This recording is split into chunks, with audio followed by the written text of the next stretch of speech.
berfirman, mari datanglah. Dia selalu pedulikan aku. Ku datang Yesus, Dia pikul segala bebanku. Sujud di altarnya, ku bawa hatiku, ku terima anugerahnya. Dia ampuniku dan bebaskanku. Dia ubah hidupku, barui hatiku. Sesuatu terjadi saat datang di altarnya. Sujud di altarnya, ku bawa hidupku, ku terima anugerahnya. Dia ampuniku dan bebaskanku. Dia ubah hidupku, barui hatiku. Sesuatu terjadi saat datang di altarnya.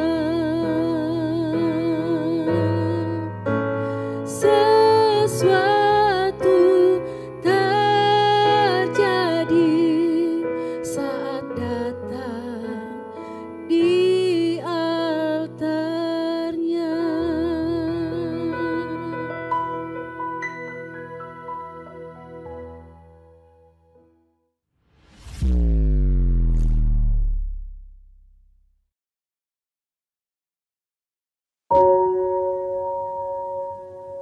Shalom, selamat berjumpa kembali dalam Sermon Today. Hari ini sermon saya beri judul Berusaha Hidup Kudus dan Tak Bercelah. Sebagai bahan perenungan firman Tuhan, saya ambil dari Ibrani 9 ayatnya yang ke-14. Ibrani 9 yang ke-14 firman Tuhan berkata, betapa lebihnya darah Kristus yang oleh Roh yang kekal telah mempersembahkan dirinya sendiri kepada Allah sebagai persembahan yang tak bercacat, akan menyucikan hati nurani kita dari perbuatan-perbuatan yang sia-sia, supaya kita dapat beribadah kepada Allah yang hidup. Tuhan memilih kita untuk tujuan pengudusan.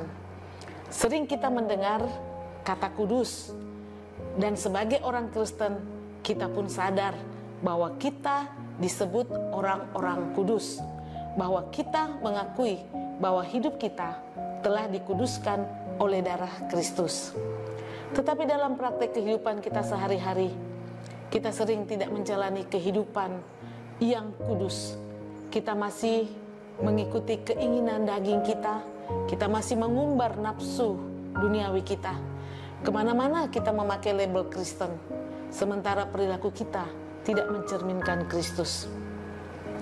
Padahal Alkitab menegaskan di dalam Yohanes 2 ayat 6, Yohanes 2 ayat 6 firman Tuhan berkata, barang siapa mengatakan bahwa ia ada di dalam Dia, ia wajib hidup sama seperti Kristus telah hidup.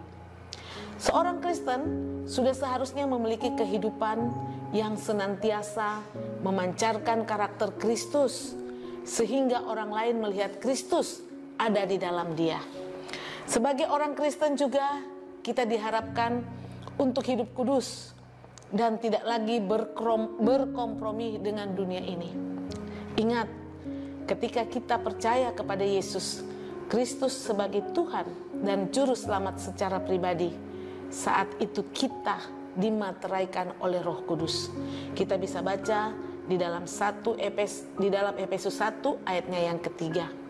Kuasa Roh Kudus inilah yang senantiasa menuntun dan membimbing kita kepada segala kebenaran. Namun kuasa itu tidak akan menyertai kita jika kita tidak menjalani kehidupan yang kudus. Kehendak Tuhan atas kita adalah hidup yang kudus, tidak bercacat celah sampai Ia datang menjemput kita. Saudara sermon yang kekasih, saat ini dunia sedang dalam situasi yang semakin buruk dan jahat. Jika kita tidak terus berada di dalam kekudusan, kita tidak akan dapat bergerak maju bersama dengan Tuhan. Kita akan makin terbawa oleh arus dunia ini. Perhatikan di dalam 2 Petrus 3 ayat 10a firman Allah berkata, hari Tuhan akan tiba seperti pencuri. Betapa suci dan salehnya kamu harus hidup. Apa yang harus kita kerjakan supaya kita dapat menjalani kehidupan yang kudus di dalam Tuhan? Mari kita baca sama-sama di dalam 2 Petrus 1 ayat 5 sampai 8. 2 Petrus 1 ayat 5 sampai 8. Firman Tuhan berkata, justru karena itu kamu harus dengan sungguh-sungguh berusaha untuk menambahkan kepada imanmu kebajikan, dan kepada kebajikan pengetahuan, dan kepada pengetahuan penguasaan diri, kepada penguasaan diri ketekunan, dan kepada ketekunan kesalehan, dan kepada kesalehan kasih akan saudara-saudara, dan kepada kasih akan saudara-saudara kasih akan semua orang.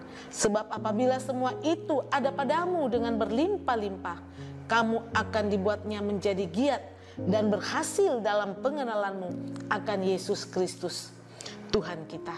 Tetapi barang siapa tidak memiliki semuanya itu, ia menjadi buta dan picik, karena ia lupa bahwa dosa-dosanya yang dahulu telah dihapuskan. Karena itu saudara-saudaraku, berusahalah sungguh-sungguh supaya panggilan dan pilihanmu makin teguh. Sebab jikalau kamu melakukan, kamu tidak akan pernah tersandung. Ya, apa yang harus kita kerjakan sebagaimana sudah kita baca di dalam 2 Petrus 1 ayat 5 sampai 8. Mari kita makin intim dengan Tuhan. Salah satu tanda bahwa seorang itu intim dengan Tuhan adalah dia tidak mau lagi berbuat dosa. Amin buat firman Tuhan. Selamat menikmati hari pekan. Jangan lupa jaga kesehatan dan selalu tetap semangat. Mari kita satu dalam doa. Bapa kami di dalam surga, kami bersyukur Tuhan, karena Engkau sudah mengajarkan kami. Ingatkan kembali kami dengan kebenaran firman-Mu, bahwa Engkau Allah kami yang kudus. Oleh karena itu, Kau ingin kami juga sebagai umat pilihan Tuhan harus juga hidup dalam kekudusan. Jangan kami sebagai orang yang berlabel Kristen tetapi mempermalukan Engkau. Kami mau belas kasihan Tuhan melalui Roh Kudus-Mu, sehingga hari-hari kami selalu berjalan dengan Engkau. Kami tidak mempermalukan Engkau, tapi kami mau belajar hidup benar di hadapan-Mu, hidup dalam kekudusan di dalam Engkau. Terima kasih Bapa. Ampuni kami sebagaimana kami juga mengampuni orang yang bersalah pada kami. Kami sudah berdoa dan mengucap syukur, dan kami alaskan doa ini dalam satu nama, Tuhan kami Yesus Kristus, yang adalah Tuhan dan Juru Selamat kami. Haleluya. Amin.